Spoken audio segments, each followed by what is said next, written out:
Report writing के बारे में आज बात करेंगे। पिछली क्लास में हमने रिसर्च पेपर राइटिंग के ऊपर बात की। उससे पहले आपको शुरू में एक लेक्चर भेजा था थीसिस राइटिंग पे, तो उसी यूनिट का ये पार्ट है। थीसिस राइटिंग के बाद रिपोर्ट राइटिंग जो है, किसी भी अनुसंधान के अंदर अगर हम बात करते हैं तो ये लास्ट जो है चरण होता है। जब एक अनुसंधानकर्ता या एक रिसर्चर अपनी रिसर्च करता है, कंप्लीट कर लेता है, तो उसकी रिसर्च में जो भी उसके निष्कर्ष होते हैं, जो भी उस अनुसंधानकर्ता के रिजल्ट्स होते हैं, उन निष्कर्ष और उन रिजल्ट्स को प्रेजेंट करने के लिए वो एक रिपोर्ट तैयार करता है अपनी पूरी रिसर्च में से। मतलब एक समरी लगा लो कि अपने पूरी रिसर्च की एक समरी तैयार करता है और उस समरी के माध्यम से अपनी रिसर्च को दुनिया के सामने लाता है, प्रेजेंट करता है। क्योंकि पूरी रिसर्च को, मान लो किसी ने कोई अनुसंधान किया है, रिसर्च की, उसकी रिसर्च 100 पेजों की, 200 पेजों की, 1000 पेजों की, 2000 पेजों की, कितनी भी बड़ी हो सकती है। अब कोई भी व्यक्ति पूरी रिसर्च को नहीं पढ़ता 100, 200, 1000 पेजों की, उसकी एक समरी पढ़ता है ताकि उसकी रिसर्च का अंदाज से क्या निष्कर्ष निकले, क्या कंक्लूजन निकले, उसकी रिसर्च समाज के लिए कितनी फ़ायदेमंद है, उन चीज़ों के लिए। तो इसलिए रिसर्च रिपोर्ट जो है वो किसी भी रिसर्च में, किसी भी अनुसंधान में सबसे इम्पोर्टेंट, सबसे महत्वपूर्ण पार्ट होता है। क्योंकि एक रिसर्चर अपनी रिसर्च रिपोर्ट के माध्यम से अपनी अनुसंधान या अपने रिसर्च को प्रेजेंट करता है, लोगों के सामने लेकर के आता है और वो ये दिखाता है कि उसने अपने रिसर्च में किन चीज़ों का सहारा लिया और उसकी रिसर्च के क्या रिजल्ट्स हैं। अगर कोई अनुसंधान करता, चाहे वो कितना भी अच्छा ढंग से अपनी उपकल्पनाएं बना ले, चाहे कितने भी अच्छे तरीके से, वो तथ्यों को, डाटा का उपयोग कर ले, डाटा एनालिसिस कर ले, चाहे कितने भी अच्छे तरीके से वो मतलब कि अपने रिसर्च में वैज्ञानिक विधि, साइंटिफिक मेथड का प्रयोग कर ले, लेकिन अगर एक अनुसंधानकर्ता रिसर्च रिपोर्ट को प्रेजेंट नहीं कर पाता, अपने रिसर्च रिपोर्ट को सही तरीके से नहीं ला पाता या अपनी पूरी रिसर्च की समरी नहीं दे पाता, तो उसका रिसर्च फायदेमंद नहीं होता। लेकिन रिसर्च रिपोर्ट टाइमली तैयार भी होनी चाहिए। कई बार ऐसा होता है कि एक रिसर्च रिपोर्ट के अंदर, मान लो कि कोई अपनी समरी तैयार कर रहा है, तो वो समरी तैयार करने में 2-3 महीने लगा देता है, मान लो कोई अनुसंधान करता। अब 2-3 महीने में तो समाज में बदलाव आ जाता है, काफ़ी सारी चीज़ें चेंज हो जाती है, तो उसकी रिसर्च के जो रिजल्ट है, जो निष्कर्ष है, वो पुराने हो जाते हैं। और जब रिजल्ट और निष्कर्ष पुराने हो जाते हैं तो वो किसी काम में उपयोगी नहीं रह पाते। तो इसलिए रिसर्च रिपोर्ट महत्वपूर्ण है, लेकिन उसको समय के अनुसार टाइमली तैयार करके प्रेजेंट करना चाहिए। ये आप यहाँ पे जैसे अमेरिकन मार्केटिंग सोसाइटी भी ये कहती है कि किसी भी अनुसंधानकर्ता ने जो अपना रिसर्च रिपोर्ट तैयार करना होता है, वो उस अनुसंधानकर्ता के अनुसंधान की लास्ट स्टेज है, अंतिम अवधि है, और उसकी रिसर्च रिपोर्ट कोई दूसरा व्यक्ति जो उसके रिसर्च में अपना इंटरेस्ट रखता है, रुचि रखता है, तो वो व्यक्ति उस अनुसंधानकर्ता ने जो रिसर्च रिपोर्ट तैयार की है, वो उस तैयार की हुई रिसर्च रिपोर्ट को अध्ययन करके उसकी रिसर्च के निष्कर्षों को समझ सकता है। तो ये जो बातें हैं, ये हमारे इंट्रोडक्शन में या परिचय में हम करेंगे कि अनुसंधान प्रतिवेदन लेखन में क्या होता है कि वो अंतिम चरण होता है। एक अनुसंधानकर्ता को अपनी पूरी रिसर्च का निष्कर्ष या समरी तैयार करनी होती है, जिसे रिसर्च रिपोर्ट या अनुसंधान प्रतिवेदन कहते हैं। इस रिसर्च रिपोर्ट और अनुसंधान प्रतिवेदन के माध्यम से अपनी अनुसंधान और रिसर्च को एक रिसर्चर दुनिया तक लेकर के जाता है, दुनिया तक पहुंचाता है, और जो लोग उसके अनुसंधान और रिसर्च में रुचि रखते हैं वो उसकी रिसर्च रिपोर्ट को पढ़ करके उसकी रिसर्च का समझ सकते हैं और ये देख सकते हैं कि उसकी रिसर्च कितना वैज्ञानिक है, सामाजिक, उसके जो निष्कर्ष हैं वो सही है या नहीं है। ठीक है, उसके बाद हम बात करते हैं जो है रिसर्च रिपोर्ट या अनुसंधान प्रतिवेदन लेखन के उद्देश्य, एम्स। उद्देश्य क्या हो सकते हैं, जैसे कि हमने अभी बात की कि एक अनुसंधानकर्ता चाहे वो कितना भी अच्छा साइंटिफिक विधि का प्रयोग कर ले, चाहे वो किसी भी प्रकार के रिसर्च उद्देश्यों को प्रयोग कर ले, चाहे वो किसी भी प्रकार की उपकल्पनाओं का प्रयोग कर ले, अगर वो अपनी रिसर्च रिपोर्ट या अनुसंधान प्रतिवेदन सही से प्रेजेंट नहीं कर पाएगा तो उसकी रिसर्च के जो निष्कर्ष हैं वो सही रूप में इम्प्लीमेंट करना काफ़ी मुश्किल होगा या इम्प्लीमेंट नहीं किए जा सकते। तो इसलिए उसकी रिसर्च रिपोर्ट का मुख्य उद्देश्य क्या होता है कि अपने अनुसंधान को, अपने कि उसका अनुसंधान, उसका रिसर्च जो है वो किसी उन लोगों तक पहुंचाना जो उसके रिसर्च में, जो उसके अनुसंधान में रुचि रखते हैं। तो सबसे पहला इसका क्या होता है कि अनुसंधान कार्य के महत्व को दूसरों तक पहुंचाना, कि एक अनुसंधानकर्ता ने अपने अनुसंधान में, अपने रिसर्च में किस प्रकार का अनुसंधान किया, उसके रिजल्ट्स क्या निकले, क्या उसका रिसर्च एक वैज्ञानिक या उसका रिसर्च, एक मिनट होल्ड करना, अभी आता हूं मैं। हेलो, हाँ, हाँ जी मैडम। हाँ, मैं घर के अंदर ही हूँ, क्लास ले रहा था ऑनलाइन। आ गया जी, एक मिनट अभी आता हूँ।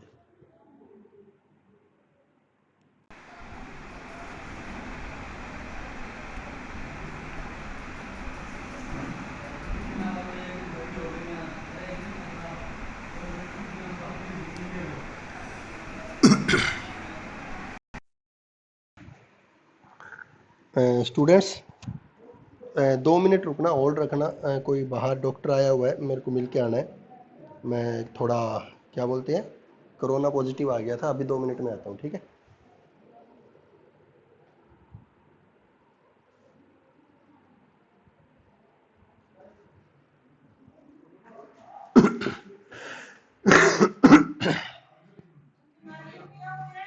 एक मिनट मम्मी।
हेलो सर, आवाज नहीं आ रही।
भाप वाली मशीन है, ऑक्सीमीटर है और है।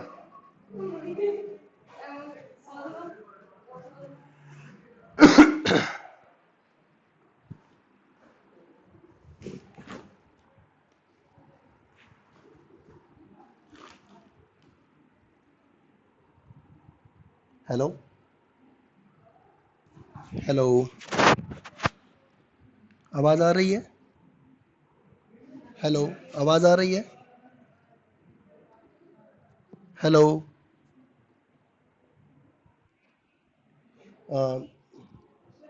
सॉरी स्टूडेंट्स, मेरे वो बाहर डॉक्टर आ गए थे। मैं 2 दिन पहले कोरोना पॉजिटिव आ गया था, तो वो मेडिसिन देने चेकअप करने के लिए आए थे। तो अभी हम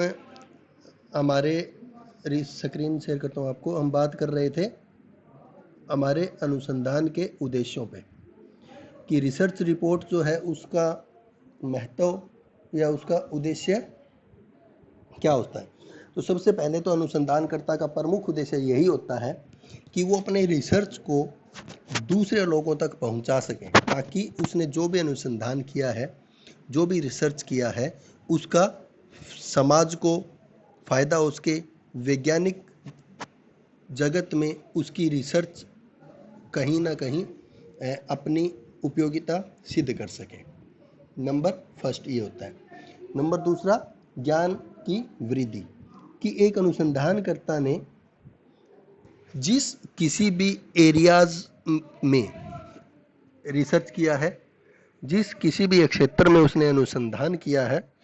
उस एरियाज, उस क्षेत्र में नया कुछ अनुसंधान निकाल सके, नए रिजल्ट, नए निष्कर्ष वो प्राप्त कर सके, और उस नए रिजल्ट और नए निष्कर्ष को समाज तक, लोगों तक पहुंचा सके, ताकि लोगों के ज्ञान में उस पर्टिकुलर क्षेत्र के बारे में, जिसके बारे में उसने रिसर्च किया है, लोगों के ज्ञान में वृद्धि हो सके, लोगों को उसके बारे में कुछ नई जानकारी मिल सके। जैसे साइंटिफिक रिसर्च, हम रोज़ाना वैज्ञानिक तथ्यों में हर रोज़ नई नई चीज़ें देख रहे हैं, नई नई चीज़ें हमारे सामने आ रही है। जैसे 5G टेक्नोलॉजी आई, 4G टेक्नोलॉजी आई, टीवी थे, टीवी से LCD, LED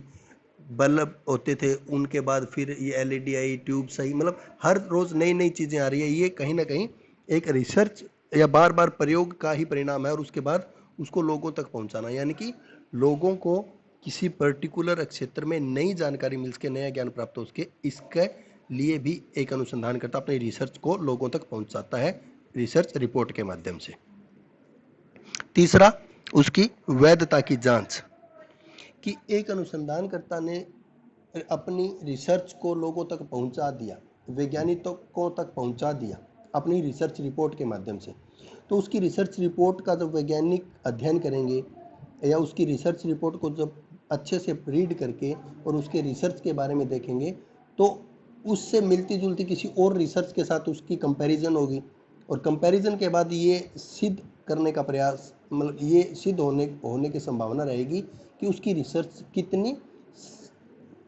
वैध है, कितनी वैलिड है, और अगर उसमें कमी है तो किस क्षेत्र में कमी है, ताकि जिस एरिया में कमी है उस एरिया पर फिर दोबारा कोई और व्यक्ति रिसर्च कर सके, और जिन एरियाज में, जिन चीज़ों में वहाँ जहाँ पे वो रिसर्च उसकी वैध होती है, वहाँ पे उस क्षेत्रों में उसकी रिसर्च को इम्प्लीमेंट किया जा सके, उस क्षेत्रों में नया ज्ञान प्राप्त हो सके। यानी कि एक अनुसंधानकर्ता के अपने रिसर्च की वैधता का भी उसे पता चलता है कि उसकी रिसर्च वैलिड है या नहीं, इस चीज़ की भी उसे जानकारी प्राप्त होती है। तो इसलिए अपने अनुसंधान और अपने रिसर्च की वैधता की जांच हो जाए, इसलिए भी उसे अपनी रिसर्च रिपोर्ट तैयार करनी पड़ती है, अनुसंधान प्रतिवेदन तैयार करना पड़ता है। उसके बाद नेक्स्ट क्या है कि भावी अनुसंधानों के लिए उपयोगी, कि हम कोई भी रिसर्च करते हैं, अनुसंधानकर्ता कोई भी रिसर्च करता है, उसका रिसर्च और उसके रिजल्ट अपनी रिसर्च रिपोर्ट के माध्यम से जब वो समाज को देता है, तो समाज को ये पता चलता है कि किन एरिया में रिसर्च हो चुका है, किस एरिया में, किस क्षेत्र में, किस विषय पर कहाँ तक रिसर्च हुआ है और कहाँ और रिसर्च करने की आवश्यकता है,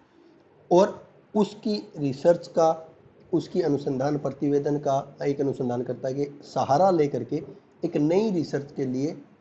विषय चुना जा सकता है। एक नई रिसर्च में उसकी रिपोर्ट या उसका अनुसंधान हेल्प करता है, भावी अनुसंधानों के लिए उपयोगी सिद्ध हो सकता है, क्योंकि उसने,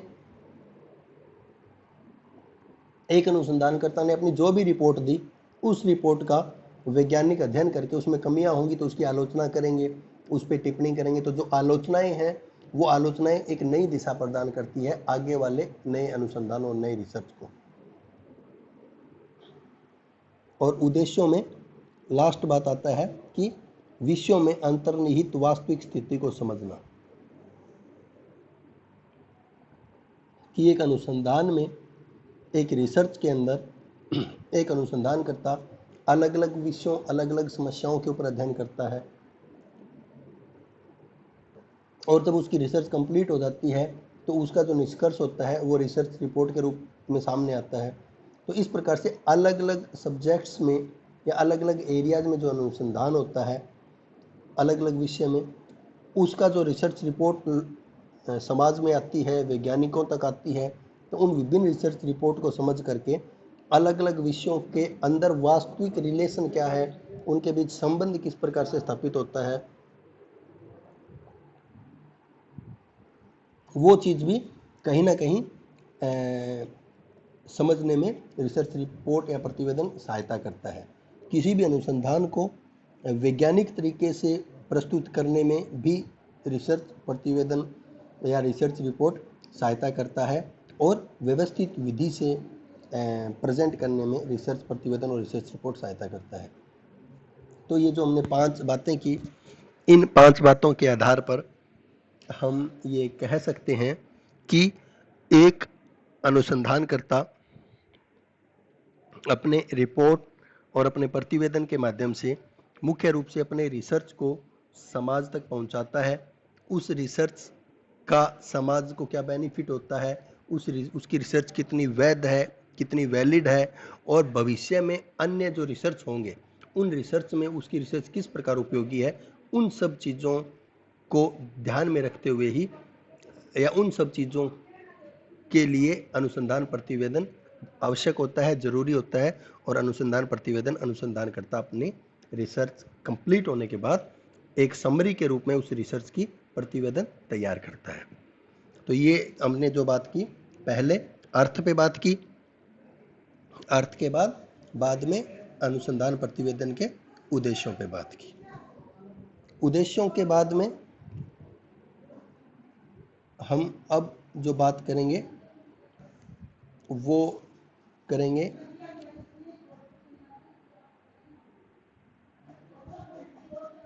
हमारे अनुसंधान प्रतिवेदन से संबंधित समस्याएं।